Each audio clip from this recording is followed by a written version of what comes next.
dia a todos, irmãos. Eu hoje queria começar o nosso tempo de reflexão de uma forma diferente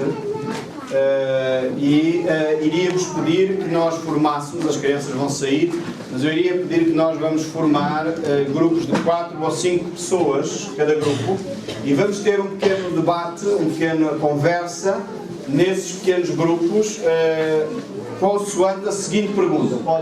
Vão lá aquela pergunta. Mais ou menos uma coisa ou outra. Qual é o teu ideal de igreja? Quando pensas uma igreja que é assim um espetáculo, uma igreja que é extraordinária, uma igreja que é isto que é ser igreja, o que é que tu pensas? Então, eu vou pedir aí a algumas pessoas que pudessem passar umas folhas. Formem grupos de 4 ou 5 pessoas e os amigos nossos que estão a seguir-nos no YouTube e na internet, no Facebook, nós vamos voltar daqui a mais ou menos 10, 15 minutos para ouvir as reflexões que os grupos fizeram a estas perguntas. O que é uma igreja ideal?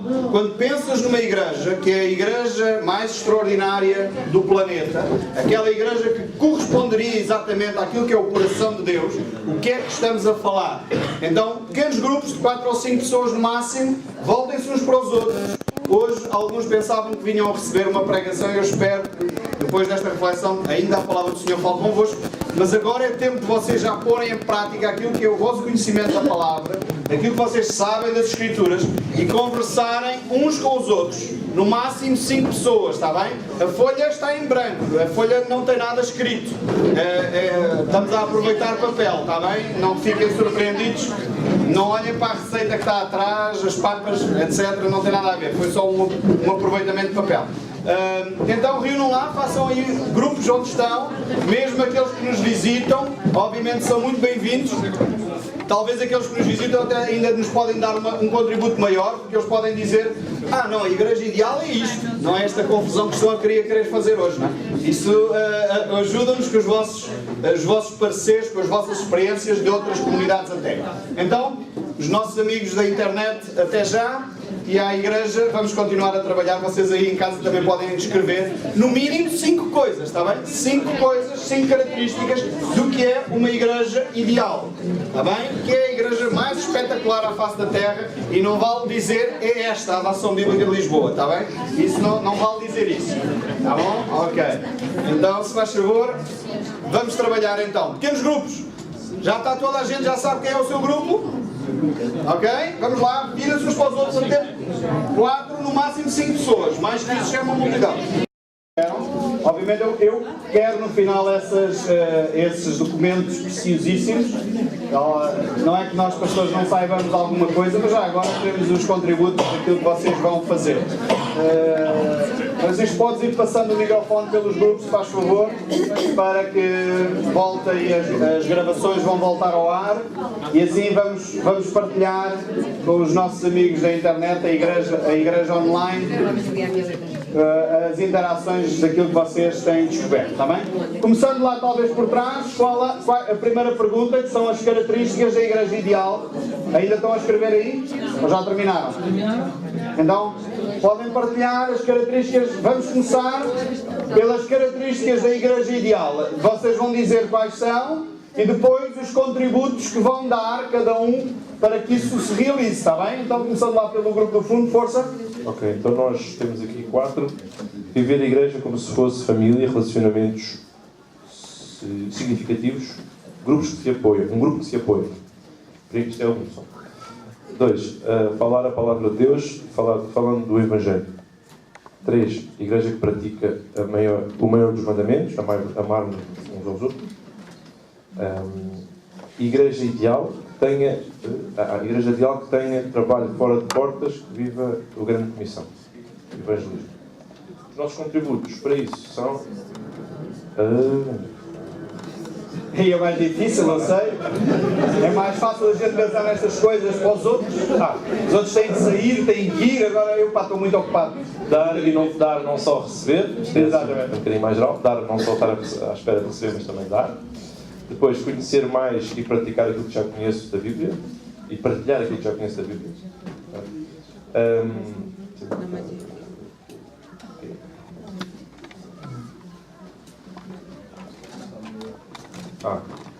tentar amar os irmãos e falar menos. E julgar menos. Ok, está bem. Envolver-me em trabalho fora de portas. Ok. E o envolvimento de trabalho fora de portas é forte nesse grupo. Outro grupo, já lá vamos são dos pastores, a gente ouve todos os domingos, portanto a gente sabe muito bem. Mas a gente já lá vem, já vamos dar a oportunidade a vocês refletirem. Força. São as 4 questões. Primeiro, sobre as características da igreja. As características da igreja ideal, nós temos. 1 é aquela que transmite bem a palavra. 2, aquela que reflete o amor cristão. 3, aquela que é ungida por Deus. 4, aquela cujas orações são ouvidas. E 5, aquela que alcança maior êxito na evangelização. Ok. E o meu contributo é os contributos individuais. As contribuições é a primeira oração, a segunda participação, a terceira exemplo na sociedade e a quarta humildade nos relacionamentos. Continuando, o outro grupo a seguir é este aqui. Um contributo de vários, então, membros comprometidos com Deus, tempo com a palavra, meditar, memorizar, estudar, já estou a dizer como é que podemos fazer, cada ponto. Tempo de oração individual e comunitária, servir e ser exemplo em todo o lugar. Portanto, ser membros comprometidos com Deus, tudo isto faz parte. Laços de amizade a sério entre os membros, amar uns aos outros, não é? Para isso, assiduidade para ter tempo para estar, também não é possível. Mas às vezes, como estamos longe, telefone, mails, SMS, visitar, são métodos práticos. 3, comunhão, passar tempo, usar o tempo para os outros, servir, também aqui fora de portas, obviamente, pensamos muito para dentro. 4, um bom pastor, portanto, e o que é um bom pastor? É o que ensina de acordo com a Bíblia, mas que ele próprio é exemplo daquilo que ensina, é coerente. 5, organizada, instalações, estamos a falar de instalações organizada, limpa, arrumada, sóbria. 6, temos 6 neste caso, reverência, respeito no local de culto, atitude que deve ser individual, penso também naqueles que já cá estão, que às vezes estão em meditação e que os outros já voltam, às vezes não facilitam isso. Ok, olha, tivemos um bom exemplo, não é? Ok, aqui o outro grupo. Então, nós dizemos que a igreja deve ter pessoas hospitaleiras, deve ser uma família de famílias, no sentido de ter uma boa comunhão, bons líderes para dar uma boa estrutura, boa exposição à palavra de uma forma fiel e eficaz, e também as pessoas devem ser bons ouvintes, devem ajudar-se uns aos outros e acompanhar, não deixar uma pessoa resolver um pequeno problema e deixá-la ao vento. E também saber chegar aos vários grupos ou às várias faixas etárias. Depois, o nosso contributo é ser bons ouvintes, amigas, hospitaleiras, mostrar-se calorosas, tentar conversar, procurar entender e estudar a palavra e também contribuir nos grupos em que somos úteis. Ok, obrigado. E este grupo à frente. Então, a igreja ideal para nós tem que ser acolhedora e interessante, fazer sentido para as pessoas. Segundo, tem que ser fiel à palavra. Terceiro, tem que glorificar a Deus em todas as coisas. Quarto, tem que ter impacto na sociedade, viver a palavra. Tem que ser ativa na sociedade. Quinto, tem que ter pastores idóneos que pregam a palavra e que pastoreiam as ovelhas. Para nós vivemos isto, sendo mais acolhedores, temos que receber melhor os outros, ouvi-los, ser prestável, ser preocupado. Para também sermos mais fiéis à palavra, temos que estudar e viver diariamente a palavra. E para glorificar... para os outros, temos que ser cristãos, ser mais como Cristo em todas as coisas, fazer a vontade de Deus. Ok, próximo grupo aqui. Quais foram as conclusões da igreja ideal, as características? Que acolhe genuinamente em amor e de igual forma todos os que entram, que ensina verdadeiramente o que está na Bíblia, a palavra de Deus, tanto teoricamente como em vivência. Uma igreja que se dedica à oração, uma igreja que vive em comunhão e economia, que se dedica em tempo e partilha de forma íntima e com amor. Uma igreja de porta aberta e que ensina e pratica o perdão. Características: dedicar mais tempo à igreja, mais prática, menos teoria. Aqui queríamos dizer a teoria posta em prática e definir as prioridades. Ok, obrigado. Próximo grupo.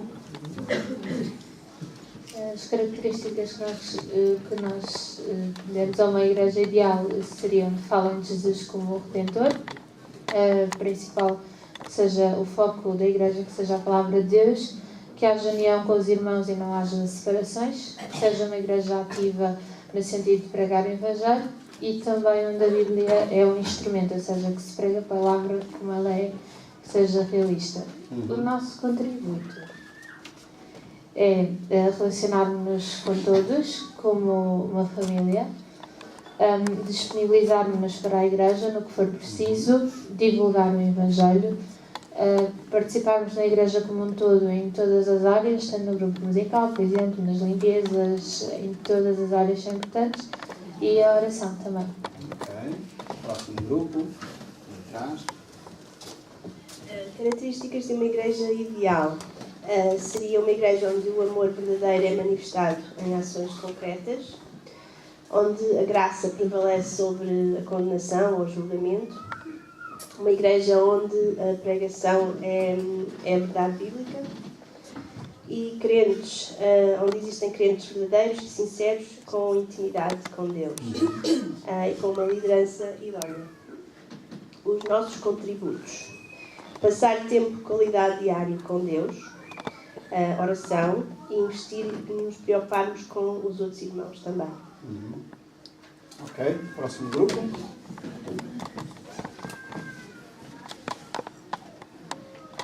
As características para uma igreja seria preocupar-nos uns com os outros, adorarmos a Deus, cumprirmos as suas promessas, louvar a Deus e que exista amor entre nós.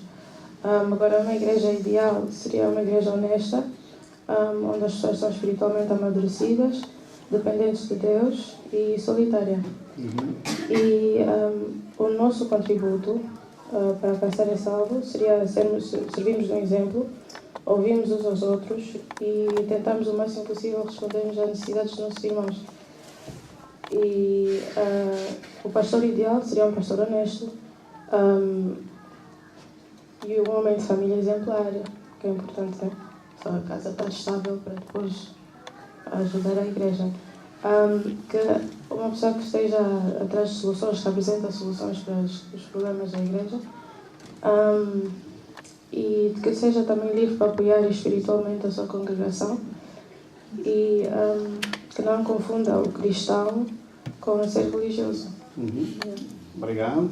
Aqui este grupo só falta as características. Nas características da união, nas características de uma igreja ideal, temos a união entre irmãos, a fé dos crentes a Jesus Cristo, olhar para a palavra de Deus, uma igreja que deve pregar o Evangelho.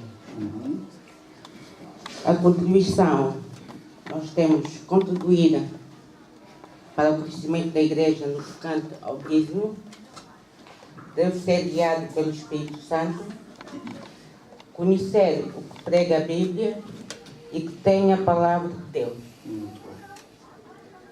E Quanto à questão do pastor, podem ter uma característica que é para todos correrem ainda? Deve conhecer o seu rebanho. Ótimo. Passando aqui ao outro grupo, que aquele já falou sobre as características do pastor. Passando aqui a este grupo novamente, agora sobre as características do pastor. Digam uma característica para todos os grupos poderem dizer e avançarmos um pouco mais. Quais são uma característica dessas que escolheram? E depois, obviamente, os papéis vêm para mim, está bem? Vamos ficar com esses documentos. Força, uma só. Uma característica do pastor ideal é que nos confronte com a palavra de Deus. Ok? Aquelas que já outros disseram, vocês apontem uma diferente, está bem? Se tiveram, já foram ditas, uma só. Intimidade com Deus. Ok? Aqui, as características do pastor.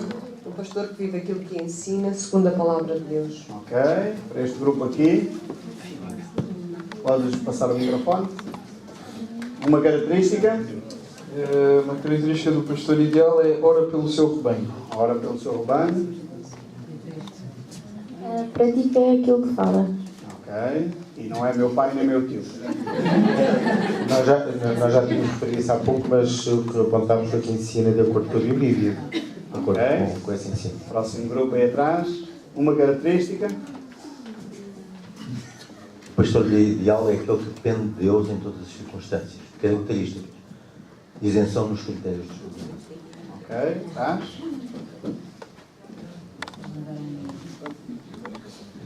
Ok, ainda não disseram e esta, o que não faz acepção de pessoas. Não faz exceção de pessoas. Obrigado pelo vosso contributo. Vamos voltar à palavra, abrir lá em 2 Coríntios, capítulo 12, porque é este o texto que me fez pensar em dar-vos esta tarefa, de olharmos para a Igreja e quais as características ideais. Porque o apóstolo Paulo aqui vai descrever algumas das características que ele não gostaria de encontrar quando ele chegasse a Corinto. Então, por um lado, nós queremos uma igreja que tem determinadas características. Por outro lado, Paulo tinha uma certa expectativa de que, ao chegar a Corinto, essas características não estivessem lá. E se não estivessem lá, provavelmente os irmãos em Corinto iriam ter a experiência de ver uma coisa que não queriam também ver em Paulo. Daí ter-me dado esta ideia de partilhar com os irmãos e tentarmos chegar àquilo que seria o expectável, o desejável, quando nós entramos numa comunidade, o que é que a comunidade deve ser. Quais são as características que Deus desafia a Igreja a ter? Porque a Bíblia diz que a Igreja é a noiva de Cristo. E nós deveríamos estar tão apaixonados pela noiva de Cristo, como seus membros, como parte integrante desta noiva. Porque a Bíblia diz que Jesus, Deus, Pai, Filho e Espírito Santo, estão os três empenhadíssimos em apresentar uma noiva que é perfeita, sem ruga, sem mácula, sem qualquer defeito. E é interessante que nós aqui, na nossa Igreja, tivemos este ano muitas metáforas disto, não é? Tivemos vários casamentos, e o último, o Pedro e a Sónia, que estão connosco, e obviamente quando a noiva vem deslumbrante, o Pedro ia desmaiando, não é? Quase, ele estava ali quase vai, não vai, mas segurá-lo. O Marco e o Tiago a mesma coisa, quando foi o dia de casamento, estavam a ver a noiva a chegar, uau, o coração palpitava, ao Marco eu tive que lhe dar um copo de açúcar porque ele ia desmaiando, coitado do moço. Estava mesmo, e Cristo está a aguardar a sua noiva, que é a sua igreja. Agora, infelizmente a sua igreja nem sempre, neste percurso de se preparar para aquele casamento, para aquelas bodas que a Bíblia fala, nem sempre se apresenta da forma mais digna. E é por isso que nós precisamos de olhar para nós como comunidade e fazer as correções que precisamos fazer à nossa própria vida para apresentarmos esta noiva perfeita no altar do Senhor. Não é? Então em 2 Coríntios capítulo 12, versos 19, 20 e 21, que é os textos que nós temos hoje para meditar, diz assim o apóstolo Paulo, eu estou a usar a versão King James, e diz: pensais que durante todo este tempo estávamos tentando a nos defender diante de vós? Ora, é diante de Deus que apresentamos a nossa defesa em Cristo. E todas as nossas atitudes, amados irmãos, têm um propósito de vos fortalecer. Porquanto temo que ao visitá-los não os veja como eu gostaria, e que vós também não me encontrem como esperavam. Isto que estivemos a fazer, esta introdução que fizemos. Receio que haja entre vós. Agora é a igreja que Paulo não quer encontrar. Qual é a igreja que eu não quero ter? Porque eu quero ter uma igreja diferente. Então Paulo diz: eu receio que quando chegar até vós haja brigas, invejas, ódios, ambições egoístas, calúnias, mexericos, arrogância e muita confusão. Uma comunidade onde isto acontece, Cristo não reina. E Paulo está a dizer: se é este o perfil da igreja, eu não gostaria de chegar aí vendo isso que vai acontecer entre vós. Temo que ainda quando estiver convosco, outra vez, o meu Deus me humilhe diante de vós e que eu me lamento por muitos dos que pecaram anteriormente, que ainda não chegaram à conclusão que precisam se arrepender. E precisam se arrepender do quê? Da impureza, das relações sexuais ilícitas e da devassidão moral que vivem praticando. Então Paulo está a dar algumas características da igreja de Corinto, e algumas delas influenciaram tanto a igreja que até hoje a igreja cristã acaba por interiorizar e praticar coisas por causa desta igreja de Corinto. Há determinadas práticas que nós temos até hoje que foram influenciadas por atitudes erradas que esta igreja teve, às quais o apóstolo Paulo corrigiu por carta, pediu para mudarem os comportamentos, e ainda hoje nós vivemos e sofremos destas correções. Eu não sei se estão conscientes, por exemplo, o tomarmos a ceia do Senhor. Sabem como é que eram os primeiros dias? Nós já sabemos, porque aqui na nossa igreja, nós pelo menos uma vez por ano celebramos a ceia do Senhor conforme a igreja primitiva celebrava.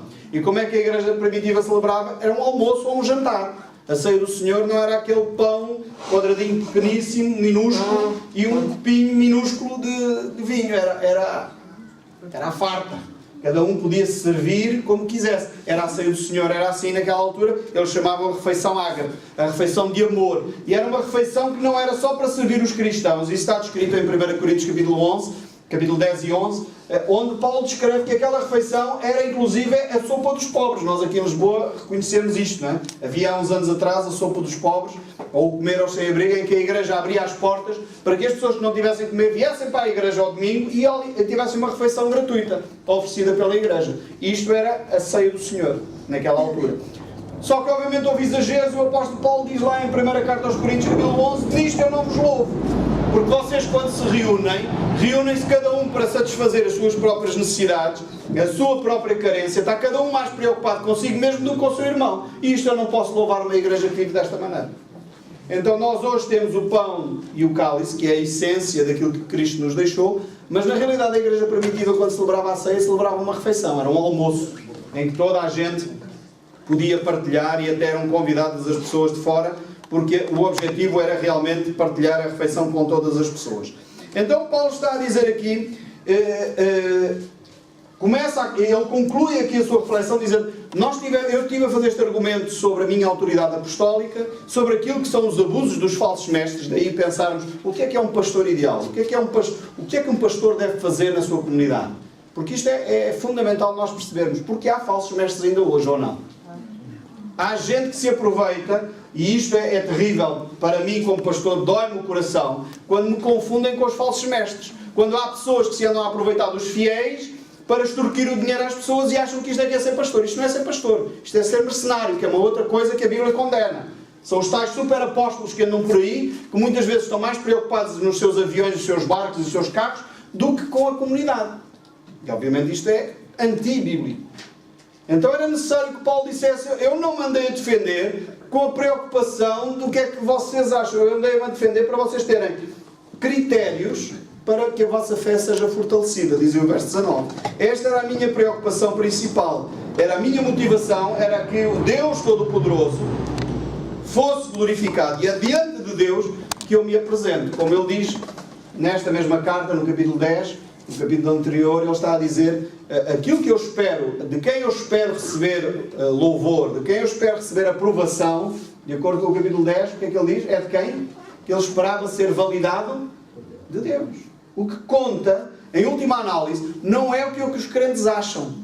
Se o pastor é espetacular, prega muito bem. Eu estranhei vocês não falarem das luzes e do fumo numa igreja ideal. Não sei porquê, nesta comunidade se calhar é porque não temos luzes assim muito extraordinárias. Mas parece que não, mas algumas comunidades têm e não tem mal nenhum. Não pensem que eu estou a criticar quem as tem. Porque eu não estou a criticar quem as tem, eles estão a alcançar uma geração que se calhar nós estamos a passar ao lado. Estão a fazer um trabalho, muitas delas, muito bom trabalho. Então, mas é interessante que aquilo que nós consideramos que é uma igreja ideal não tem a ver com os aspectos exteriores. Não tem só a ver com as coisas muito técnicas, tem a ver com vida espiritual. E é isso que faz diferença numa comunidade cristã. É aquilo que a igreja é na sua essência. E Paulo está a dizer que nós estamos à procura da aprovação não dos homens, mas à procura da aprovação de Deus. Se Deus validar o nosso ministério, se Deus nos mostrar que é assim que temos que fazer, mesmo assim vamos ter que apontar os erros onde eles estão a acontecer. E é isso que Paulo vai fazer. Eu não estou tão preocupado se os crentes no final do culto, como dizia já o Santo António, não é? O Santo António é que dizia isso. Há lá para os lados de Coimbra uma pessoa que dizia, quando sai do culto ou quando sai da missa, tinha duas atitudes, não é? Ou saía agradado do pregador ou saía desagradado de si mesmo. E nós temos que fazer a opção do que é que nós saímos. Era o Agostinho ou era o Santo António? Acho que era o Santo António. Mas pronto, independentemente dos santos à parte, havia esta frase. E a grande questão é exatamente esta. Mais do que as pessoas saírem satisfeitas com o pregador, eu espero que nós saiamos daqui insatisfeitos com os erros que temos cometido e a necessidade que temos de nos arrepender e voltar aos caminhos de Deus. E isto às vezes é desconfortante, porque muitas vezes nós vamos à igreja e é interessante, quando as pessoas saem das igrejas, às vezes eu vou-me embora porque nesta igreja não me sinto bem. E eu, quando me dizem isto, assim, eu acho que é bom não me sentir bem, é sinal que alguma coisa está a mexer em mim, não é? Porque eu tenho consciência que não está tudo bem comigo. Eu preciso de Jesus. E se eu vou a uma igreja e me sinto incomodado com alguma coisa, espero que não seja com os meus irmãos, porque Paulo está a dizer, quando há conflitos entre vocês, resolvam-nos. Por outras palavras, resumindo muitas 8 características que ele dá aí no verso seguinte. Mas quando eu não me sinto bem, porque eu estou a ser incomodado pelo Espírito Santo, irmãos, glória a Deus, ou não? Sabem a diferença entre um cristão e um não cristão? É que o cristão arrepende-se. O cristão percebe o seu erro e arrepende-se. O problema é que há muitos cristãos hoje que não se querem arrepender. Porque, psicologicamente, vou ficar traumatizado se disserem que eu sou pecador. Se disserem que eu não sou capaz. Eu prefiro ir a uma igreja onde me dizem tu és capaz, o Senhor vai realizar os teus sonhos todos. Tu és fantástico, tu és uma coisa fantástica, és o maior, e nós saímos dali, uau! E isto também tem algum quê de verdade, porque somos, Deus criou-nos à sua imagem e semelhança. Nós temos o cunho impregnado no nosso DNA de Deus em nós. E nesse sentido faz-nos seres únicos na criação. Alguém disse um dia que nós somos o pináculo da criação. Num certo sentido, sim. Mas como diz o apóstolo Paulo, ao mesmo tempo, também somos feitos um pouco menor do que os anjos. Não somos assim, parece que os anjos têm mais autoridade em algumas áreas do que nós. Então há aqui um misto. E é necessário que às vezes nós paremos e olhemos para a nossa vida e saiamos, se calhar, incomodados algumas vezes da igreja. Não quer dizer que tenha que ser sempre. Todos os dias que eu vou à igreja saio de lá, deprimido e triste, coitado de mim, não presto para nada. Não é isto que eu estou a dizer, está bem? Mas se eu sou incomodado pelo Espírito Santo, glória a Deus por isso. Porque é o Espírito Santo que faz o quê? Me convence do pecado, da justiça e do juízo. Irmãos, se eu nunca sou convencido do meu pecado, da justiça e do juízo, alguma coisa vai mal na minha vida espiritual. E é isso que Paulo nos está a dizer aqui. Ele gostaria de ir à igreja e ver a igreja como a noiva perfeita de Cristo.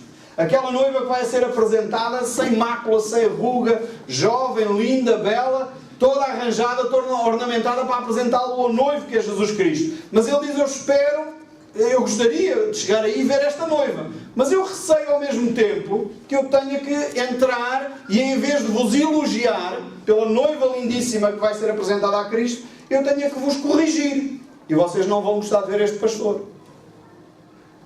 Este pastor que entra e tem que apontar os erros onde eles estão. Este pastor que condena o que é condenável. E o que é condenável é o pecado nas pessoas. Já agora, é importante nós não nos esquecermos que aquilo que a Bíblia sempre condena é o pecado. O pecador, Satanás tenta nos condenar. Mas Cristo veio para morrer pelos pecadores. E diz o apóstolo Paulo ainda mais, dos quais eu sou o principal. Então Cristo veio para morrer por nós. Para que nós pudéssemos ter vida e vida em abundância. Mas ao mesmo tempo é necessário que nós ouçamos o Espírito a corrigir e a condenar aquilo que é pecado em nós. Porque isso nós precisamos despir, disso nós precisamos de nos libertar. Porque aliás, se nós não o fizermos, andamos muitas vezes pela vida fora, com sentimentos de culpa, com traumas, com feridas emocionais, muitas vezes ferindo outros à nossa volta, porque simplesmente não chegamos a um ponto da nossa existência em que nós nos arrependemos do nosso pecado. E arrependimento é uma mudança gigantesca de vida. É por isso que um cristão, mesmo tendo cometido pecados atrozes no passado, pode hoje viver de cabeça erguida. Não porque ele é superior aos outros, mas porque ele reconheceu o seu pecado no passado. Percebeu que ele sozinho não conseguia resolver esse assunto, sozinho não ultrapassava, e a cruz de Cristo, o sangue vertido na cruz, é suficiente para me restaurar uma novidade de vida. E porque eu hoje posso viver uma vida de cabeça erguida, não porque eu sou superior e eu agora sou bonzinho moralmente, religiosamente falando, que eu sou mais perfeito do que os outros, mas porque Cristo me restaurou. E Cristo me dá esta possibilidade de eu hoje viver em novidade de vida. E é isto que é o Evangelho de Jesus. É por isso que Paulo diz, eu receio que ao chegar até vós, haja aí brigas, invejas, ódios, ambições egoístas, calúnias, mexericos, arrogância e muita confusão. Eu quando leio isto, às vezes pergunto, como é que a noiva de Jesus vai ser perfeita, sem ruga e sem mácula? Esta era a igreja do primeiro século. Aquela que nós muitas vezes queremos e invejamos de alguma forma, dizendo: uau, quem me dera viver na igreja do apóstolo Paulo. Eu não. Eu às vezes olho para algumas igrejas dos nossos dias e são melhores do que a do... Por exemplo, que isto. Há muitas igrejas onde isto não acontece. Glória a Deus. Na nossa já vivemos períodos assim, em que isto aconteceu. E nós sabemos os danos que causou à comunidade quando isto aconteceu. Eu dou glórias a Deus porque a maior parte das vezes na nossa comunidade não estamos neste patamar. Mas isto não sirva de orgulho, porque se ficarmos orgulhosos já estamos neste patamar outra vez. E precisamos nos arrepender e voltar para o Senhor. Então, irmãos, é necessário nós fazermos a avaliação de como é que estão os nossos relacionamentos. Uma igreja saudável, a igreja ideal, é aquela onde os crentes se amam. Não é aquela onde os crentes tentam se amar. Nós gostamos mais de tentar do que amar mesmo. Porque sabem, a tentativa está aonde? Está nas minhas forças. O eu amar, eu preciso depender de, digam comigo, Cristo. Eu para amar, eu preciso depender de Cristo. Eu não posso depender das minhas forças. Eu sozinho não sou capaz. Eu espero que tu não te iludas e penses que sozinho tu és capaz. Porque se tu fosses capaz de fazer aquilo que a lei manda, esse é o erro daquele jovem que apareceu perto de Jesus e dizendo: mas eu tenho obedecido à tua lei desde pequenino, o que é que me falta ainda? Ele não tinha... É como nos carros, nós quando vamos a conduzir e temos os retrovisores, nós dizemos que no retrovisor há um ângulo morto, não é? O ângulo morto é aquele ângulo onde nós, se tivermos um carro numa determinada posição, nós não o conseguimos ver, e alguns de nós que conduzimos já devemos fazer a manobra e de repente aparece um carro ali. Este jovem tinha os ângulos todos mortos, coitado, ele estava completamente morto, porque ele não estava a ver quem ele era. Ele achava que tinha cumprido a lei toda desde a sua mocidade. Que horror! Ou ele era cego e não conseguia vislumbrar a sua consciência, ou não sei. Porque eu percebo perfeitamente as fraquezas que há em mim. O grave é quando eu não consigo vislumbrar aquilo que está errado comigo. Os egoísmos e as invejas que eu tenho. Quando eu olho para a vida do outro, eu acho que a vida do outro é melhor que a minha. É impressionante. Eu já estava uma vez a falar com um casal e eles estavam a partilhar, dizendo: é horrível, os outros casais no Facebook são todos muito felizes. O nosso casamento não é assim. Pois, porque provavelmente o que acontece no Facebook não é a realidade. Aquilo chama-se virtualidade. E eventualmente aquilo pode acontecer. Estava a ver umas fotos de um casal e eu pensar, uau, este casal está tão feliz, ainda bem. Depois vim para a vida real e disseram: olha, eles estão quase a separar-se. E eu disse: mas as fotografias no Facebook, aquilo estão tão felizes um com o outro, aos beijinhos, aos abraços, sorridentes. Lá no Facebook aquilo estava tudo lindíssimo. Mas a vida real é outra coisa. E eu espero que nós cristãos vivamos na vida real. E a vida real é um desafio a cada dia de eu depender de Cristo para poder amar o meu irmão.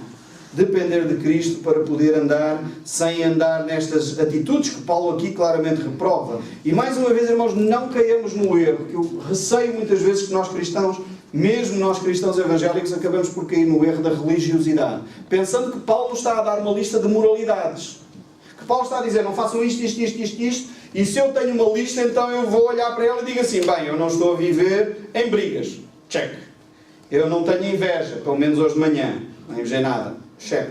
Eu não estou a odiar ninguém. Ok, então sou um bom cristão. Não. E ambições egoístas, hoje pelo menos de manhã vinha à igreja, não tinha. Ok. Calúnias, só o pastor de vez em quando. Mexericos, só se for da vizinha, mas hoje não fiz, não é? Arrogância, muita confusão. E nós olhamos para esta lista como uma lista de religiosos, pensando que se eu cumprir todos os itens, eu sou uma boa pessoa. E este é o erro. Nós pensarmos que somos boa gente. Eu sei que a mensagem do Evangelho não é assim tão feliz na primeira fase. É uma excelente boa nova. É que dizendo que tu és o mais miserável dos pecadores, podes ter uma vida extraordinária em Cristo Jesus. Esta é a boa novidade do Evangelho. Mas não é para eu ficar alguma vez com a arrogância de pensar que eu sou bom porque eu sou bom. Porque eu consegui alguma coisa. Se eu entendo o Evangelho de Jesus Cristo e a mensagem central do Evangelho, eu sempre vou ter a consciência: eu sou o que sou pela... Quem completa esta frase? Eu sou o que sou pela graça. Irmão, não tem a ver com mérito. Não tem a ver com eu ter feito a lista toda certinha. Eu já não ando em brigas, eu já não ando em invejas, eu já não tenho ódio de ninguém. Ainda que se espera de um bom cristão que isto não aconteça, como é óbvio. Mas não como uma lista de regras morais em que eu sigo, mas como alguém, como diz o apóstolo Paulo, que anda de forma digna do Evangelho de Jesus Cristo. Eu, porque sou o que sou em Cristo, eu vivo de uma forma diferente. E eu represento aquele que é o meu Deus agora, aquele que morreu por mim, ao qual eu me dei e morri também. Quando eu fui batizado, Romanos capítulo 6, eu morri para o meu pecado e agora vivo a ressurreição de Jesus Cristo. Vivo em novidade de vida. Já não me revejo neste tipo de práticas, mas não é de uma forma religiosa em que eu sigo as regras todas, mas eu me revejo na vida de Jesus Cristo. E eu não ando com ódios, invejas, ambições, calúnias, mexericos e arrogâncias, porque o meu mestre não tem isso. E porque eu estou a representar Cristo enquanto eu ando aqui. Porque eu sou a luz do mundo, eu sou o sal desta terra, eu sou o bom perfume de Cristo. E se os outros não têm visto isto, eu desconfio, irmãos. Que é porque nós andamos a viver religiosamente com listas e não porque percebemos verdadeiramente o Evangelho de Jesus Cristo. O Evangelho de Jesus Cristo é muito mais subjetivo. Eu não tenho uma lista para tudo. Eu não tenho regras imensas que me encaixotam e que me metem naqueles quadradinhos que nós gostamos tanto de estar. Porque é fácil ter um rótulo. E eu identifico pelos rótulos as coisas. Tem o seu benefício.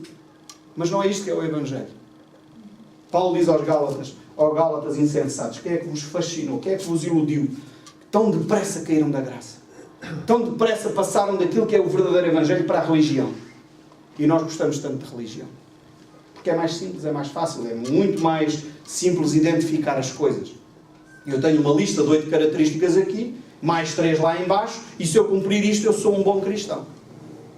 Esquecendo que há uma panóplia de outras coisas que eu não estou a cumprir.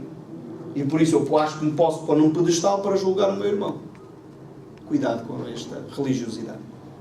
Paulo está a dizer: eu espero quando chegar aí vir uma igreja que é santa, uma igreja que é sem ruga, sem coisas que estão escondidas, com coisas que precisam de fingir para parecer. Eu espero que essa igreja seja santa, sem ruga, sem mácula. E eu espero que vocês me vejam naquilo que deve ser um pastor, que é alguém que vos fortalece, alguém que vos encoraja. Mesmo quando eu estou a dar as características do que é que deve ser um verdadeiro apóstolo, eu estou a dá-las para vosso fortalecimento. Porque a minha motivação, em primeiro lugar, é agradar a Deus e não agradar aos homens. Porque às vezes nós começamos debates e conversas e às vezes precisamos de avaliar as nossas motivações do que é que fazemos, porque é que fazemos. Ou não.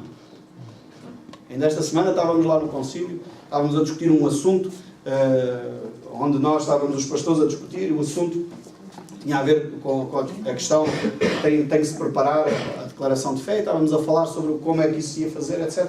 E eu estava a dar a minha opinião, mas depois eu pensei: mas eu estou a fazer esta argumentação porquê? Tive que pensar, porquê é que eu estou a argumentar sobre isto? Depois tive que avaliar.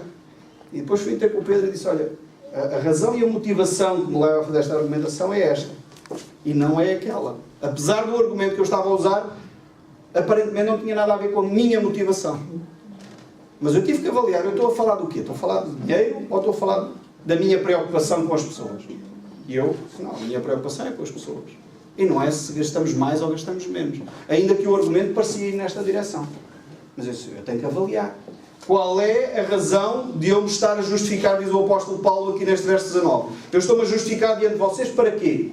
Ele diz: a razão de eu estar a fazer isto, o propósito pelo qual eu fiz esta apologia toda ao meu apostolado, é para que a vossa fé seja fortalecida no Senhor. E por último, no verso 21, ele diz: irmãos, tomem atenção contra aquilo que são pecados contra o vosso próprio corpo. Os primeiros são pecados relacionais, verso 20, tem a ver com os pecados nos relacionamentos uns com os outros, em que eu me ligo às pessoas ou não, e os nossos comportamentos obviamente acabam por ser afetados, os relacionamentos são afetados, e depois aquilo que ele coloca aqui, impurezas, se arrependam das impurezas, das relações sexuais ilícitas e da devassidão moral. Paulo está a dizer, e ele diz na primeira carta aos Coríntios, que este tipo de comportamentos sexuais fora daquilo que a Bíblia define, são pecado. Mas eu gosto de pensar, porque muitas vezes nós depois acabamos por ficar com a ideia errada, relações sexuais não são pecado. Relacionamento sexual não é pecado. É uma bênção do Senhor quando ele é praticado dentro do casamento. Fora isto, ele prejudica imenso a vida das pessoas. Por isso é que o texto bíblico lá em 1 Coríntios, quando ele fala sobre os relacionamentos sexuais, e Paulo está a fazer esta argumentação, ele diz: cuidado, porque o pecado sexual é o pecado que eu cometo contra o meu próprio corpo. E o meu corpo é o templo do Espírito Santo. E quando eu cometo este pecado fora daquilo que é o âmbito e a vontade de Deus, eu estou a pecar contra mim mesmo. E é interessante como isto acontece. Agora não me entendam mal a ilustração que eu vou dar, mas é interessante quando nós vemos que o relacionamento sexual, quando é vivido de uma forma fora daquilo que é o plano de Deus, as consequências terríveis que isto tem trazido para a sociedade. Doenças sexualmente transmissíveis. Tem a ver com a fidelidade? Pessoas que normalmente são fiéis não vivem essa realidade. Pode acontecer, enfim, muito, nem sei se pode acontecer, mas daquilo que eu conheço, só quando há relações sexuais fora do âmbito das relações de fidelidade, as relações conjugais. Achei interessante há uns anos atrás, mais uma vez não me entendam mal esta ilustração, mas achei interessante há uns anos atrás, quando o médico especialista português sobre fertilização de casais, ele estava a dizer uma das principais razões da infertilidade feminina nos últimos tempos tem a ver com o facto das mulheres terem muitos parceiros sexuais. Ele não estava a fazer uma apologia da moralidade, ele não estava preocupado se as pessoas têm um só parceiro sexual ou não, mas ele estava a constatar um facto. E eu fiquei, uau, nunca tinha imaginado isto. E foi um médico que disse sobre esta questão. Então parece que Deus está muito mais preocupado, mais uma vez, sobre a integridade do nosso corpo, a proteção que Ele quer trazer à nossa vida. Por isso Deus define que os relacionamentos sexuais são para ser vividos no âmbito de uma relação conjugal. Uma relação de fidelidade um para com o outro e não para ser partilhado de uma forma assim abusiva.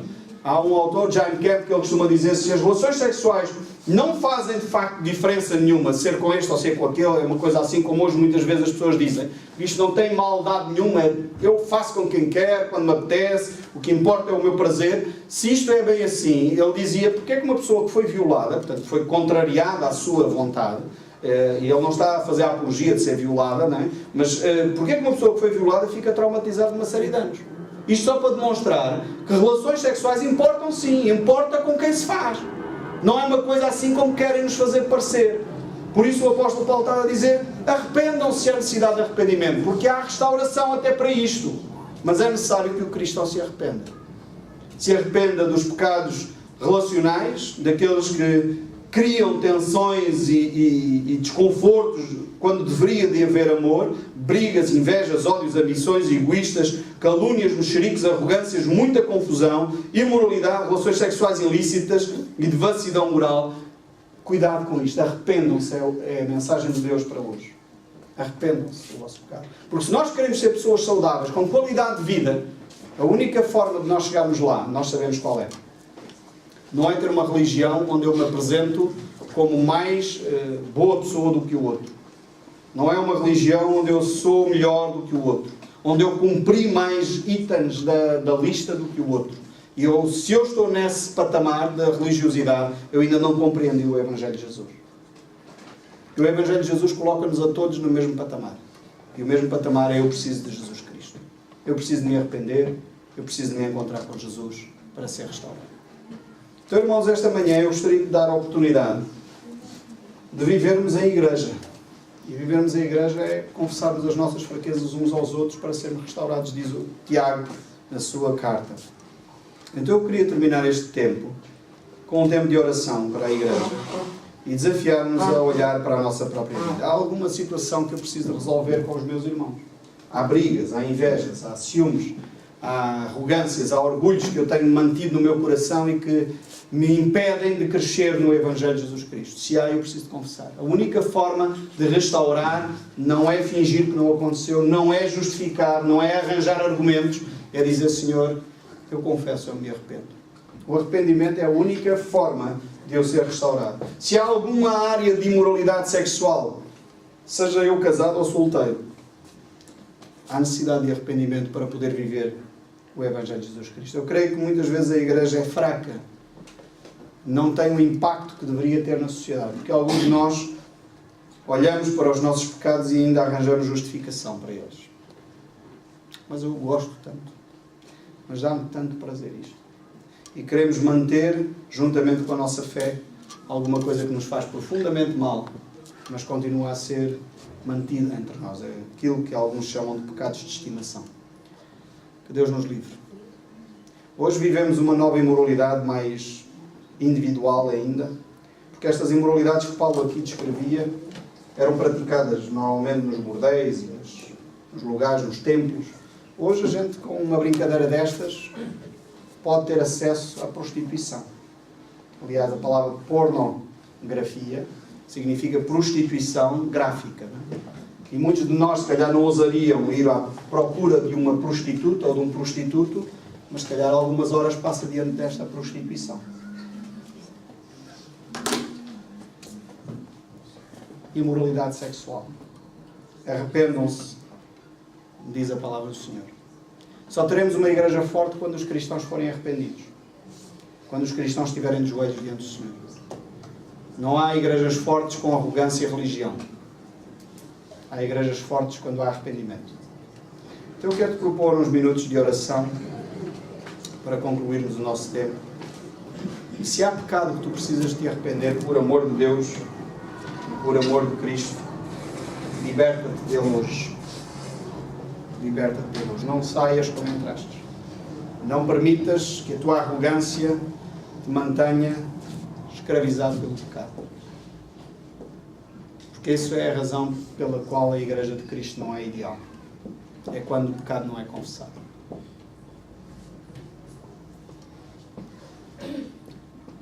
Então deixa que o Espírito fale ao teu coração nesta manhã.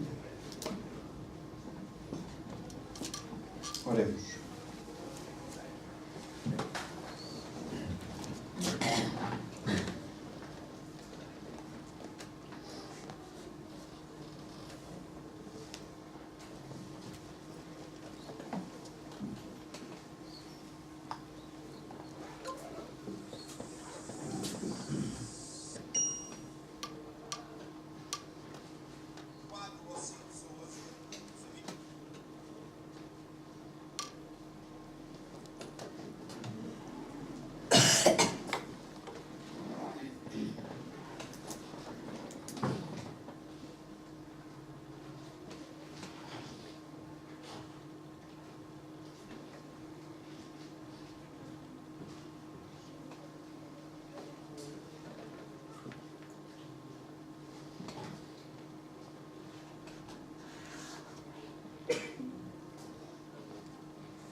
Há aqui alguém esta manhã que entendeu o Evangelho de Jesus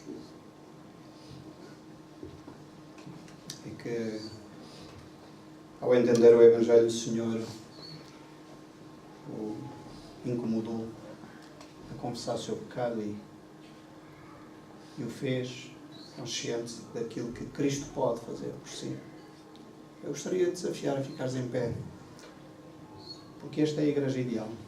A igreja ideal é quando nós reconhecemos quem somos, onde confessamos o nosso pecado, onde abandonamos o nosso pecado. E não te preocupes, tu estás no meio de uma comunidade de pecadores arrependidos. Não há aqui ninguém que possa dizer que eu não estou arrependido. Porque se disser isso é porque ainda não é cristão. Se queres ficar de pé no teu lugar, para nós orarmos, sente-te livre. Porque é isso que faz uma comunidade ser forte. É quando estamos diante do Senhor, arrependidos, sabendo que é Ele quem nos restaura do nosso pecado.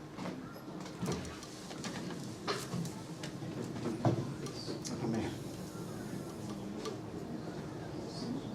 Amém. Graças a Deus. Graças a Deus. Graças a Deus pelo que o Espírito Santo está a fazer na vossa vida.